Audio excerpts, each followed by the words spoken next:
দোয়া আপনার কবরের মধ্যে পৌঁছতে থাকবে।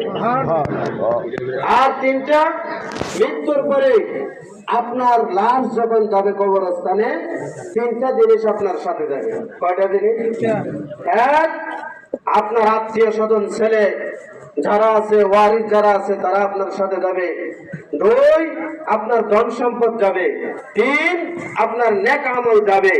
একটা রয়ে যাবে, দুইটা ফিরত এসে বলবে। একটা কি হবে? রয়ে যাবে। আর দুইটা কি করবে? চলে আসবে। বলে কি চলে আসবে?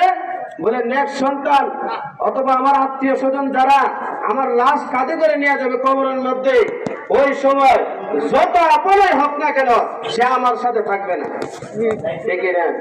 হ্যাঁ, তিনজন নামে, তিনজন নামার পরে এক একজন করে একবার একবার করে ওইটা যখন চলে আসে, তখন আপনার শেষ।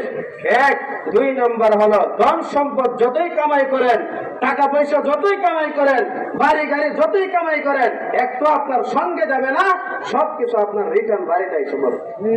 দুনিয়ার থেকে কেউ নিয়ে যেতে পারছে? ধন সম্পদ নিয়ে যেতে পারছে? তিন নম্বর, শুধু আপনার নেক আমল আপনার সঙ্গে থাকবে। কি আমল? আপনি রাতের অন্ধকারে তাহাজ্জুদের নামাজ পড়ছেন, পৃথিবীর কেউ জানে না। আপনি 5 ওয়াক্ত নামাজ পড়ছেন ইখলাসের সাথে, আল্লাহকে রাজি খুশি করার জন্য, রাসূলের তরিকা মতে, এটি আপনার থাকবে। আর যা কিছু আছে দুনিয়ার মধ্যে সবকিছু ধোঁকা।